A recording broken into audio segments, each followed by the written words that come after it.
Hello everyone, welcome back to our channel. This is Dr. R. Karthikeyan doing MD Medicine at PAMC. So today we'll be continuing with our part 2 of INACT 2020 MCQ discussion. At the same time, we'll be seeing some more discussion on these questions so that it will help you for your upcoming NEET PG.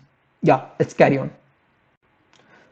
First question, they have given just a match comprising of asbestosis, silicosis, Kaplan syndrome, mesothelioma on one side and crazy paving appearance, malignant pleural effusion without mediastinal shift, basal lobes involvement, cold workers in another side. Okay, yeah. First, we will know some sketches about asbestosis so that it will make asbestosis imprinted in your mind. Yeah, coming to asbestosis, what you must know. First is two types of fibers. One is, see this, after seeing a snake, we cry. So, chrysolite fiber. Why I told snake? Because they are serpentine in appearance. Serpentine in appearance, which is chrysolite fiber, which type of asbestos fiber, actually it is soluble in nature. Okay, so what happens is this chrysolite fiber gets on inhalation gets deposited in the upper respiratory tract. It doesn't enter the lower respiratory tract. So in upper respiratory tract, what it can cause? It can cause CA, carcinoma of larynx. Okay, nice. Then here we are going to see the next type of fiber, which is known as amphibole.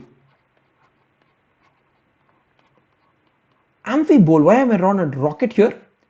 It is stiff and insoluble. What does this rocket do? See, this amphibole just runs along in the direction of air currents, like air flows most in the lower part and middle part. So in basal portion of lungs it enters and it goes in deep into the lungs. Okay, then into the pleural covering also. There it produces the most common manifestation of asbestosis, which is pleural plaques. Okay, this is the most common finding with respect to asbestosis. And in lungs, what it does is it deposits in the interstitium and it activates the alveolar macrophages. Okay, so what happens is in these fibers inside the alveolar macrophages, they stimulate a fibrogenic reaction so that fibrous tissue is deposited there, as well as these fibers get complex with protein molecules here, leading to formation of the famous ferruginous bodies seen in asbestosis. At the same time, see here, from the basal segment of the lungs, it proceeds into middle lobe and then it proceeds into upper lobe. So that means as severity increases, the part of the lobes also getting higher and higher. So then what you should know is it can cause carcinoma of, since most common is pleura, it can cause cancer of pleural cavity, which is known as mesothelioma. So mesothelioma, malignant pleural effusion, definitely it will cause without mediastinal shift. At the same time, since it is getting accumulated in the lung, it can also cause CA lung. At the same time, from pleural cavity, it can communicate with the peritoneal lining also, leading to peritoneal covering cancer also can happen. All these cancers are possible with asbestosis. Okay, yes.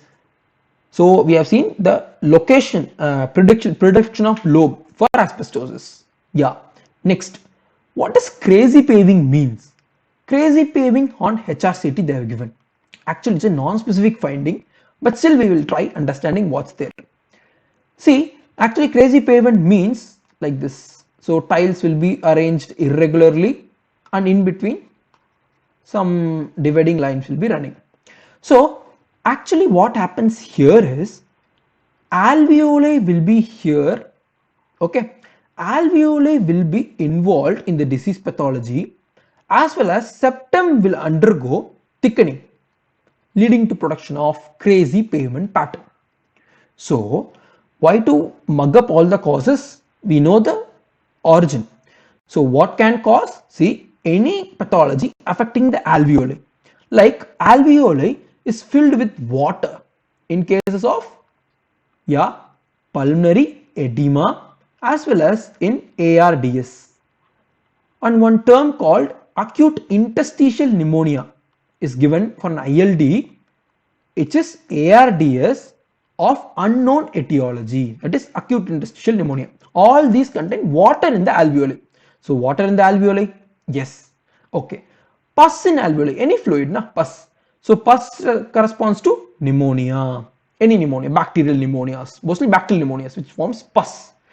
Blood means any syndrome, good Pasteur syndrome, pulmonary hemorrhage with renal hematuria. So all these can cause some amount of accumulation like fluid, water, blood within the alveolar cavity, leading to formation of this we call as ground glass opacity.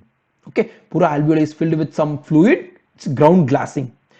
Interstitium is specifically involved in this crystals, silica crystals. Silica penetrates the alveoli and enters into the interstitium and initiates a fibrogenic reaction. So septum is getting thickened here. Okay, interseptal thickening, interlobular thickening will be happening. At the same time, drugs and radiation all can cause this finding. It's a non-specific finding, but still silicosis you should know. Okay, nice. Then Kaplan syndrome. Kaplan syndrome is nothing but rheumatoid arthritis patient and is a coal worker. Okay, and in coal worker all three occupational lung diseases are possible. Like coal workers may anthracosis is possible, at the same time silicosis, at the same time asbestosis. All three are possible. All three can cause Kaplan syndrome. Okay, all these three can cause Kaplan syndrome. Nice. Then, so match this now. Asbestosis, basal lobe involvement, whereas silicosis, anthracosis will predilectly involve upper lobes. Silicosis is seen in crazy paving appearance, Kaplan syndrome, coal workers, mesothelioma, malignant pleural effusion without mediastinal shift. Next, which clotting deficiency, factor deficiency, will not affect the clotting in vivo? In vivo means what? Which means this is intrinsic. Okay. Then can you find any factor which is involved in extrinsic pathway? Yeah, 7. So definitely 7 is not the answer. And 5 is involved in common pathway. So this won't be the answer. Since if 5 is defective, definitely both pathways will be affected. Yeah. What about 9 and 12? Actually, if you see the pathway, see, damage surface, intrinsic pathway 12 activated, 11 activated, 9, 10, 5, 2, 1, and extrinsic pathway 7, 10, 5, 2, 1. So in vivo they are told only this pathway, even if 12 factor is not there, this pathway can run. That is the basic idea. Clotting factor 12 deficiency usually is asymptomatic. Okay, actually only in newborn it can be manifested by prolonged bleeding after separation of umbilical cord. Okay, umbilical cord separation will lead to prolonged bleeding. That is the only manifestation of 12 factor deficiency. Okay, other than that it is asymptomatic. So they have asked this. Next, rapid assessment of entire coagulation pathway in emergency is done by. So actually TT, okay, APTT, okay, clotting time or thromboelastography. See, entire coagulation pathway, meaning coagulation matlab primary as well as secondary hemostatic flux. Okay, in emergency or in ICU, they have a different technique called thromboelastography, meaning a thrombus is formed of platelets as well as coagulation factors. Platelets, actually functional analysis is done in this thromboelastography. Functional meaning even the granules defects, alpha granule, delta granule defect, everything it can detect. At the same time, coagulation factors like PT, APTT also it does in this thromboelastography. At the same time necessary to cut the clot, fibrinolysis, that time also it detects, like it will detect the physical ability of the clot when it will lyse, everything it can detect. So fibrinolysis time, PT, APTT, platelets functional analysis, entire coagulation cascade is analyzed by this. So we use in emergency as well as in ICU. So the answer to this is thromboelastography. Identify a lesion. See, this is a peripherally red area, erythematous area, and inner it is very clear. Here it is reddish. Okay, what is this lesion? Options they have given were annular or target lesions or something they have given targetoid, I think. We'll see in the explanation. Okay, discoid was there. Okay, actually, see, whenever you find a round lesion though, first you should see the consistency of the lesion. See, in the edge it is thoda raised or erythematous, and inner it is clear. So two different consistency you are finding in a lesion. Then that is called an annular lesion. It is found in those tinea infections. Okay, and if you see the consistency, both areas are same consistency, then we call it as a discoid lesion.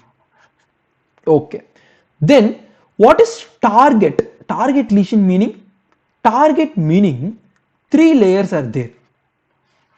Okay, first is inner. Actually what happens is here the necrosis happens in the center due to the pathology going on. Necrosis is going on in the center.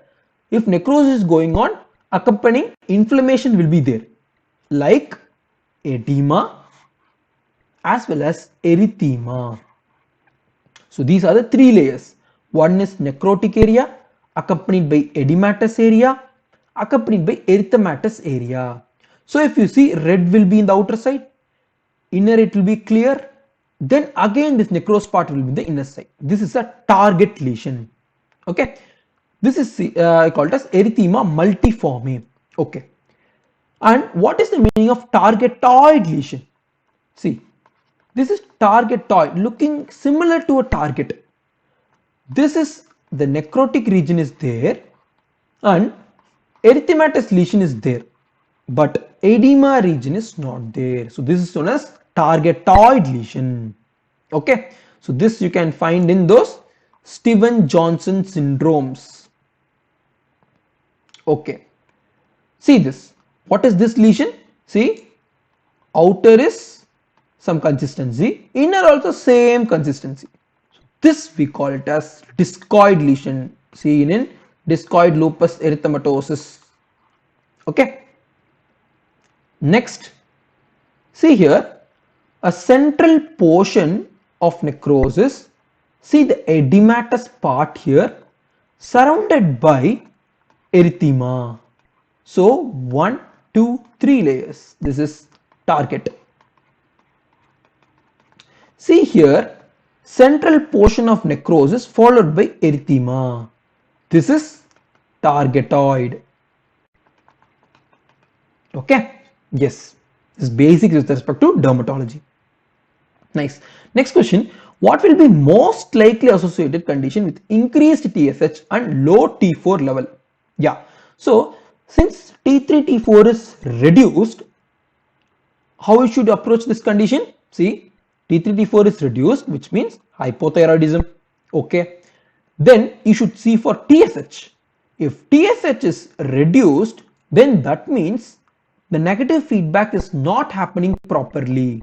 Where will the negative feedback happen? It happens in the hypothalamus as well as in the pituitary. So this is problematic.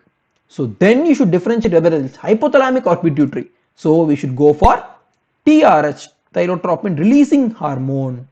If this is not releasing properly, then hypothalamus is at fault. Okay, if it is releasing properly, then pituitary is at fault. Okay, if TSH is functioning normally, it's increasing, negative feedback is working, that means thyroid is not working. So the problem is with thyroid. This we call it as primary, which means the problem is in the organ itself. Secondary means with the pituitary. Tertiary means with the hypothalamus. So these are the types of hypothyroidism, and here you see low T4, so it must be balanced by increased TSH. Yes. Pituitary is functioning well. Yes. Hypothalamus. Yes. Only problem is thyroid, and most common cause of hypothyroidism is due to Hashimoto's thyroiditis. Yes. Next, all of the following are causes of dry tap except hairy cell leukemia, AML M7, MDS, myelodysplastic syndrome, follicular lymphoma. Okay, let's see actually a short with respect to pathophysiology of these two, because hairy cell leukemia as well as AML is important with respect to NEET also. So listen, see, I have given a pictorial representation, so it will be easy for you. See, what is this hair? This is the hairy cell. What is the precursor cell? Which is a mammary B cell. Okay, from a mammary B cell only it starts. See this nuclei here, it is reniform nuclei, they will say. Actually this hair they are saying a hairy cell. This hair is visible only in phase contrast microscope. Okay, since it is a B cell, it loves to go into the bone marrow as well as hepatic liver as well as spleen, reticuloendothelial system. So it enters into the bone marrow, and you know what it does? It gets accumulated and it gets enmeshed within a reticular network, like it is trapped like in a bird's nest, it is placing inside. Okay, so what if you do bone marrow biopsy for that bone marrow? If you just try aspirating, nothing will come, since it is enmeshed in the complete meshwork. So it is a dry tap. Since bone marrow is not functioning, what will take up the job of bone marrow? Yes, liver and spleen. So hepatosplenomegaly is there, but splenomegaly will be massive. Okay, massive splenomegaly will be there. Yes, they say it as beefy red spleen. Red pulp will be expanded. Okay, that's it. So this is a in short with respect to hairy cell leukemia. Next is AML N7, acute myeloid leukemia M7. M7 corresponds to the tumor with megakaryocytic differentiation, they will say. Megakaryocytic means the precursor to platelets. Okay, what will happen here? This megakaryocyte releases, usually this is the basic phenomenon, this megakaryoblast will release lots of TGF beta. Okay, this TGF beta is fibrogenic in nature. If it's continuously produced, it completely involves the bone marrow and it causes entire bone marrow fibrosis. So all the precursor cells in the bone marrow will be lost, no marrow will be there. So thus dry tap as well as pancytopenia might happen. Okay, so this is pathophysiology for AML M7. So that's it. Let's see now. So all are the cause of dry tap except it's a dry tap. Hairy cell leukemia, yes. AML M7, yes. Myelodysplastic syndrome also, the dysplastic precursor cells will start to accumulate and they will remove all the precursor cells, leading to dry tap as well as pancytopenia. So only exception is follicular lymphoma. That is the answer. Okay, next question. A 14-month-old baby with maxillary prominence, baby, hemoglobin 6.2, which means anemia, multiple units of blood transfusion, meaning during last 10 months, which of the following will be used for definitive diagnosis of this patient? See, young age, maxillary prominence, which means anemia is there as well as multiple units of transfusion, which suggests diagnosis of thalassemia. Okay. Next question is, to diagnose thalassemia, what and all investigations I should do? First is, thalassemia can be alpha thalassemia or beta thalassemia. Okay. Next is to differentiate within what alpha or to differentiate within what beta. These questions will arise. Okay. Yes. So let's see what happens in thalassemia. See, actually in our gene, it's a paternal chromosome and it's a maternal chromosome. Each has two alleles, like for alpha production, we know hemoglobin is composed of two alpha chain and two beta chain. So this alpha, one alpha comes from the paternal chromosome with two alleles, 1, 2. At the same time, maternal 1, 2, they are present. So actually, there are different possibilities of mutation. Like, see here, one is absent, one alpha allele is absent. So what will happen? This will produce normal alpha. This will produce abnormality won't happen here. Okay, it will be compensated. So it's a normal, but he will be a carrier. Here what happens? Nothing. Alpha is not at all produced by paternal chromosome, but maternal chromosome produce one alpha. So these people we call it as trait. Alpha trait, alpha thalassemia trait they will say. Then see here, this is not here, this is not here, and here also not here. Meaning no alpha chain will be produced with stability. If no alpha chain is there, then what happens is all the delta chains start accumulating and they start forming a tetramer. Okay, this we call it as hemoglobin H or BART. Okay, this is severe thalassemia. Okay, severe alpha thalassemia, or it presents with hydrops fetalis, that much severe. And if no alpha chain is there, then that means lethal, meaning in utero itself death will happen. Okay, so now can you understand, you should prevent this and this, then that means you should have some advanced technique to diagnose not only the thalassemia as well as to diagnose whether these parents will transmit those defective alleles to the children or not. Okay, so here if you see, two options are given. Definitive diagnosis, two options, one is HPLC as well as globin gene sequencing. Actually, if you see, HPLC we use for hemoglobin chromatography. This we use for, like, it is based on the weight of the proteins. Okay, weight and charge, everything they will use, and they will categorize this hemoglobin, like whether it's there or not. But if you sequence the gene, you can actually identify many things which can't be done by HPLC. So if they ask definitive diagnosis, best is this thing, because here we can do this technique what I am showing here. Like in this gene, this is not here, this is not here, I can map like this. So gene sequencing is the best method, best technique than HPLC. But for screening technique, we can do HB electrophoresis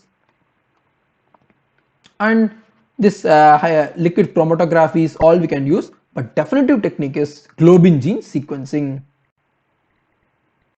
So this can also predict whether the parent will transfer his abnormal allele to his offspring or not.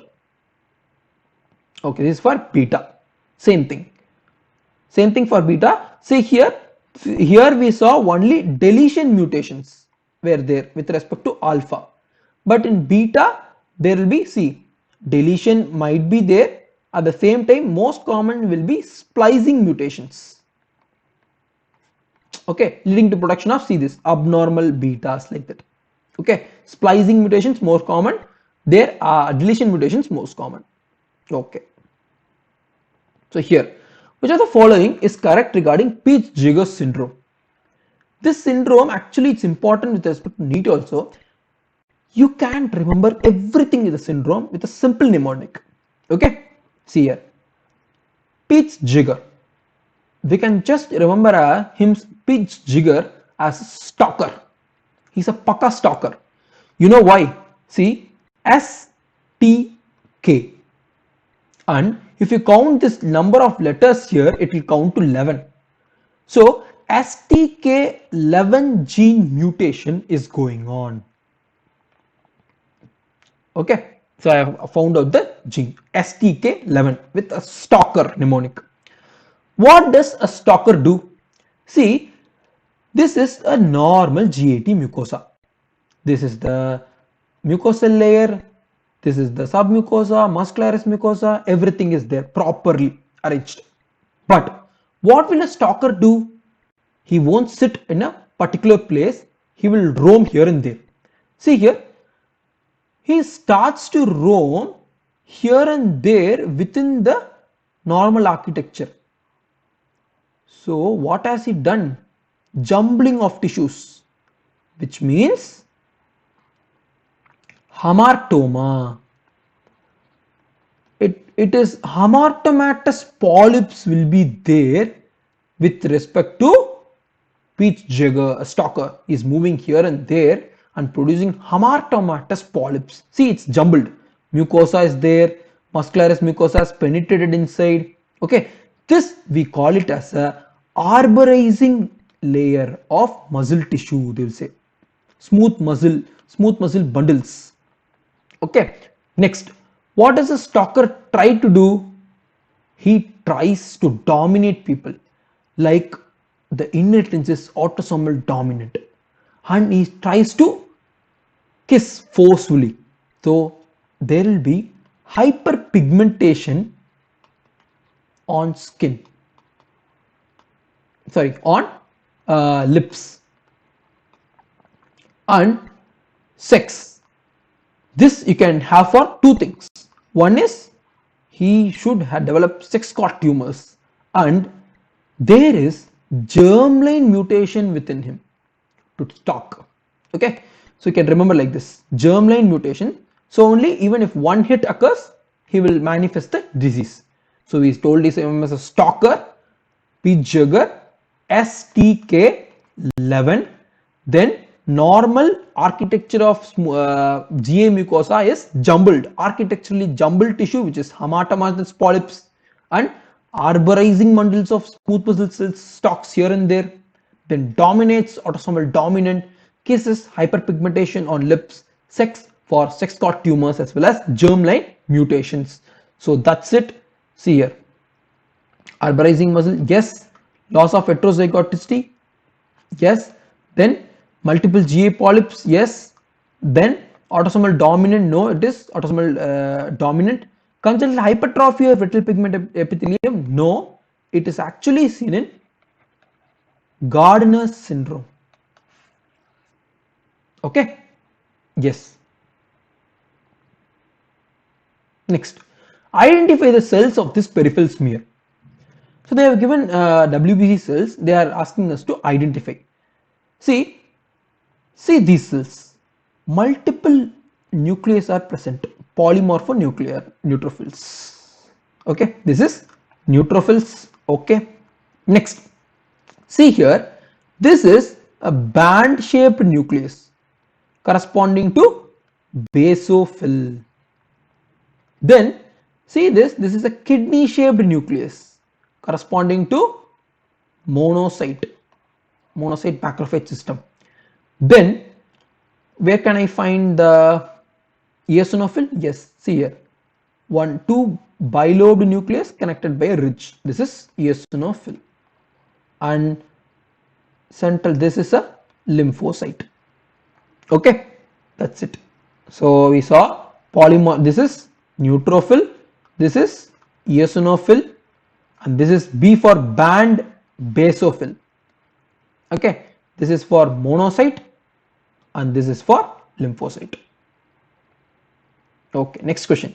Pancytopenia and blood examination will be seen in. As we saw, pancytopenia will be seen in hairy cell leukemia because it got enmeshed in a reticular meshwork. So the bone marrow cells are destroyed. So there is pancytopenia. Then megaloblastic anemia, yes, and myelodysplastic syndrome, yes. Actually, myelodysplastic syndrome and megaloblastic anemia both are associated with maturation defect. So they will have pancytopenia in advanced stages.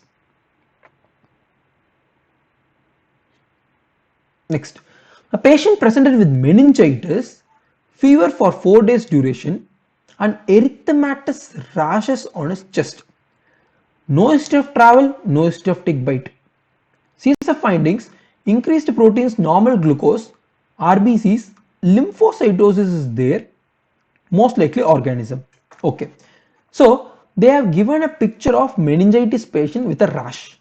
Okay, then in CSF finding they have told normal glucose, which rules out bacteria. So the bacterial picture is strep as well as meningococcal, and lymphocytosis they have told that also rules out bacteria. Okay, yeah. So then if you see for viruses, West Nile as well as Entro is left.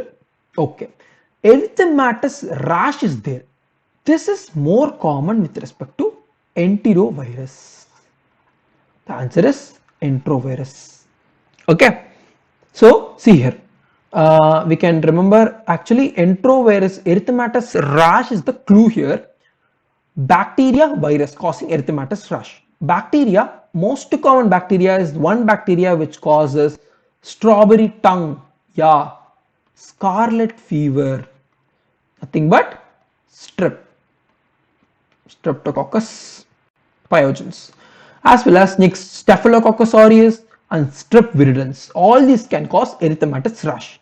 And in virus, actually if you see, erythematous rash is caused only by enterovirus. Actually, to remember this Picorna family, I have made a small mnemonic which will help you in NEET also. Picorna virus, meaning P for poliovirus, Picorna, study like that, Picorna meaning E, this for E for enterovirus, as well as eco meaning ecovirus.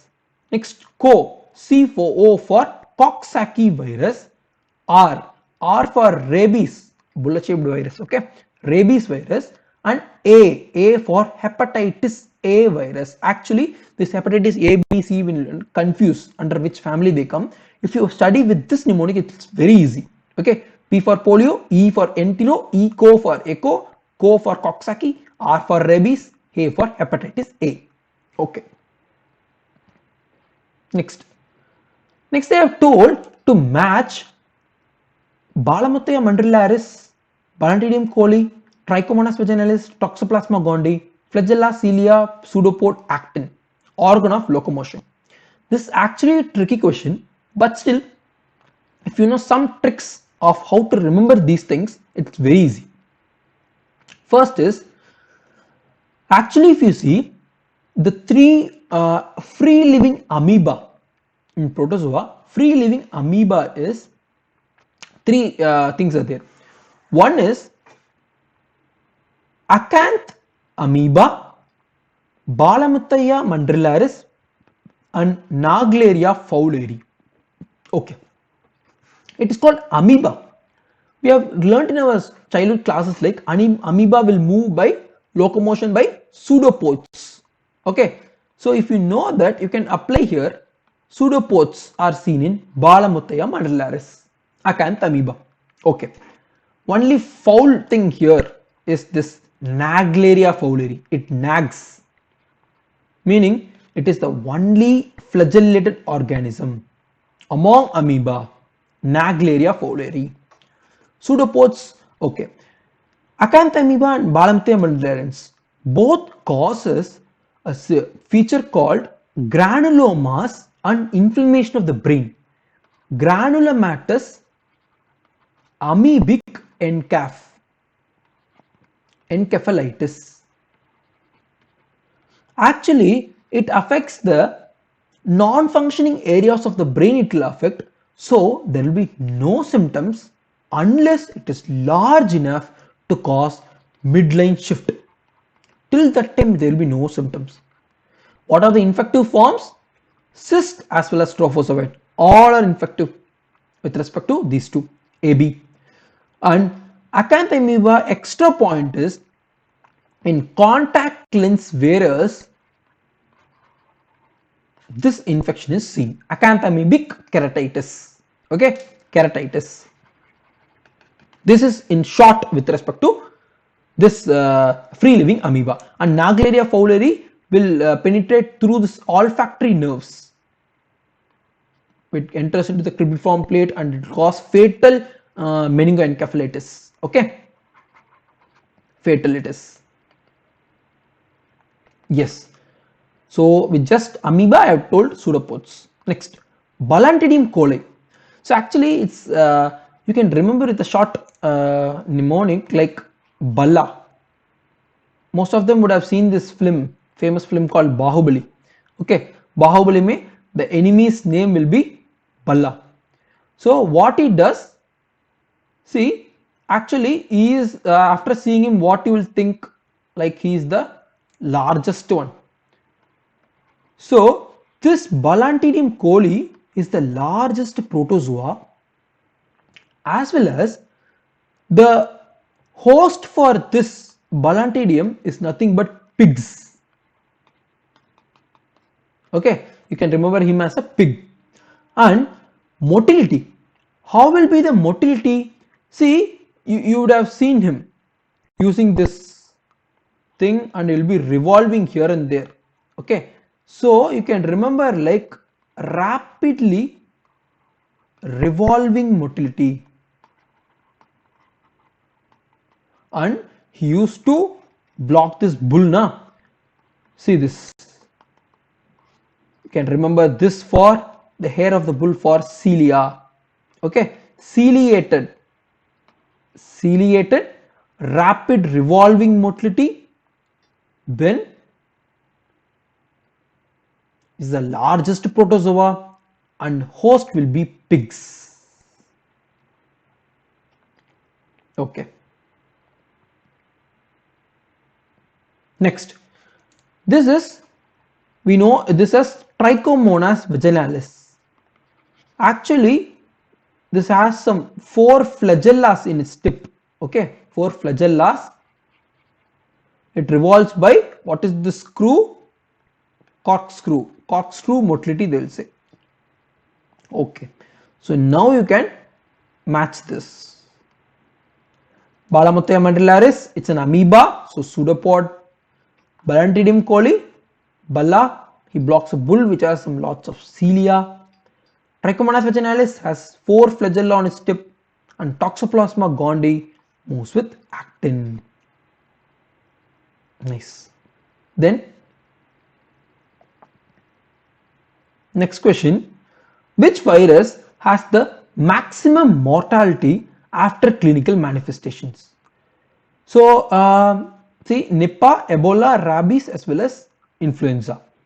The answer to this is rabies, because the mortality with respect to rabies after clinical manifestation is 100%. So it's open that it's rabies. A subepidermal blister with neutrophils, drug of choice. See, subepidermal blister they have given, I don't know the exact question. So subepidermal meaning it is below the epidermis, meaning it's in dermis. So if it is in dermis, what kind of bulla it will form? It will be a tense bulla. Okay, with neutrophils they have told. Okay, if it is with eosinophils though, what you will think the most common? Bullous pemphigoid.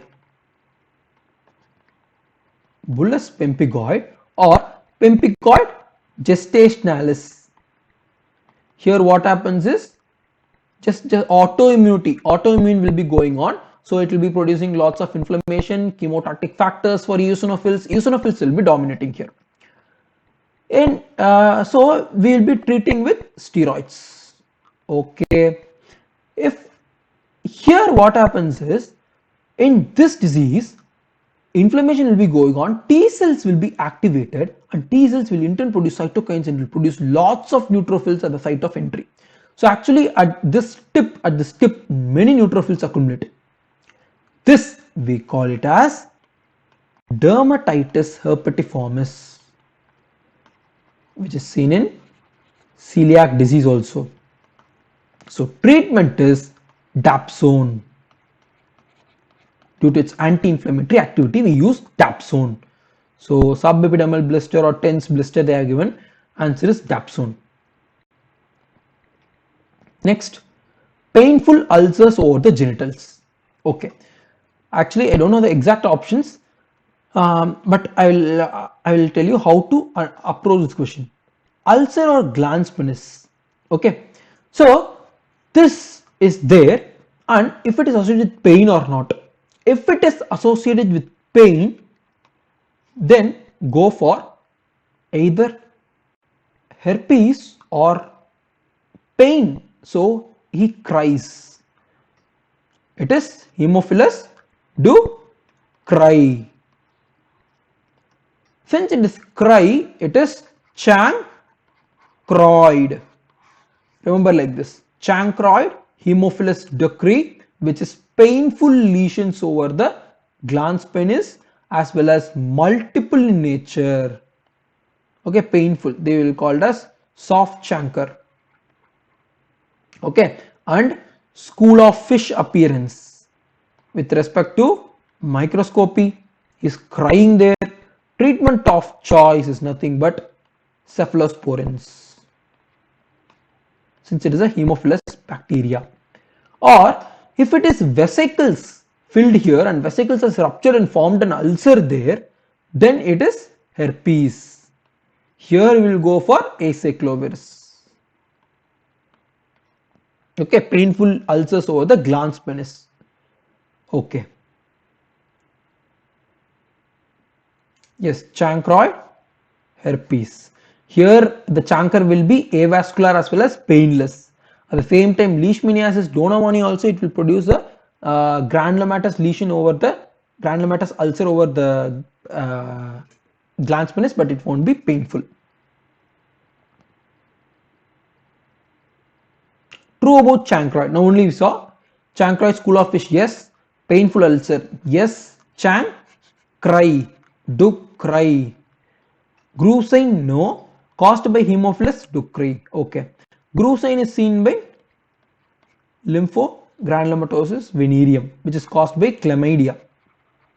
Actually what happens is, lymph nodes in the inguinal region swell up, okay, above and below the inguinal ligament swell up, leading to production of groove. This is groove sign with respect to lymphogranuloma venereum caused by chlamydia. Then PCR sequential arrangement is, so in PCR what all is happening? First we are going to multiply the DNA segments. Like first this is DNA which is cut initially. This is denaturation. Then what happens? We have applied some primer to start the elongation process. So this is annihilation, and then we are elongating the strand. This is elongation. So actually it will produce number of cycles, that number of DNAs will be produced. Okay, so it's exponential. So PCR, the order is, first is denaturation, next annealing, next elongation, and ending is hybridization. A patient, actually this question I am not that much sure. If you know though, you can comment there in the section. So a patient, a diagnosed case of neurocysticercosis has episodes of seizures. What is the treatment of choice? Actually, a neurocysticercosis patient, how we should be treated? Can he be given albendazole, steroids, praziquantel, or metronidazole? Usually, for diagnosis, neuroimaging must be done, because in neuroimaging, what happens is it will say whether the cyst is viable or live. This we call it as vesicular stage. The cystic is actively multiplying here. Okay, and here what happens is the cyst, this starts to degrade or degenerate because inflammation has started to pour in. Our immune cells have come and they have started to destroy this cysticerci. So it's degenerating or enhancing phase, and there is a calcified phase. See, here it's viable and it's living abi also. So we should treat it, we should kill that parasite. So we should definitely give anti-parasite drugs like albendazole, IV we should give. As well as with steroids you should give.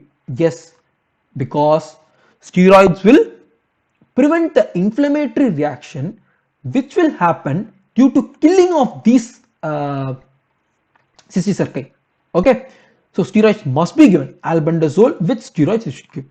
Okay, next, degenerating or enhancing phase. Why it is enhancing? Because active inflammation is going on, so CT it will enhance. Degenerating meaning it's already dying. So do you need to give albendazole and further enhance the inflammatory reaction? No. So here it is contraindicated. Never give parasites, antiparasitic drugs. Steroids, yes, you should give because inflammation is going on too much. You should control it, or else intracranial pressure will rise, leading to symptoms like seizures and all. Next, calcified. It is calcified lesion means it's inactive. So no treatment needed at all. No steroid, no antiparasites. This is in just about treatment of neurocysticercosis. I don't know the exact question. You can comment in the section, Niche. So, and actually one more dictum is there. Any neurocysticercosis patient, if he has episodes of seizures, then first drug to be given is steroids. Followed by, you should give anti-epileptics. Okay, since it is focal in nature, we can go for focal type like lamotrigine, phenytoin. You can go all these things. Okay, yes. Next, a 15-year-old girl with slow growing non-tender swelling on the left side of the neck with freckle spots on the face and trunk. Most likely it is diagnosis. Cystic hygroma, 15-year-old girl, never, not possible. Then and you won't having any spots on the face and neck. Then lipoma, no. Then chemoductoma, neural tumor. See, chemoductoma, actually chemoductoma is nothing but a carotid body tumor. Okay, it's a carotid body cancer tumor. It is seen in multiple autosomal dominant conditions like men 2A or 2B and von Hippel-Lindau syndrome, where multiple capillary angiomas, hemangiomas will form. Okay, like cerebellar hemangiomas, retinoblastomas, or kidney mein we can see clear cell cancer, clear cell carcinoma of the kidney. All these can occur along with carotid body tumor. Then in neurofibromatosis, what happens is, as we know, it can form meningiomas as well as scaphoid spots in the skin, axillary or inguinal freckling, neurofibromas you can find in the skin. All these skin findings are there mostly here. Next, in tuberous sclerosis, what you can find? Cortical tubers. Okay, and you can find rhabdomyomas of the heart, everything can be there. And if you see here, this is angio, this is muscle fiber myo, and this is lipid tissue. Angiomyolipoma of kidney is seen in tuberous sclerosis, cortical tubers, rhabdomyomas. All these are seen in tuberous sclerosis associated with carotid body tumor, which is known as chemoductoma. And since in the question it is given freckles as well as spots in the skin, it fits with neurofibromatosis type 1. Okay, for the day. So hope you like this video. If you like, please comment and subscribe this channel for future videos exclusively on NEET, as well as clinical videos will be posting for undergraduates as well as interns. Okay, thanks a lot.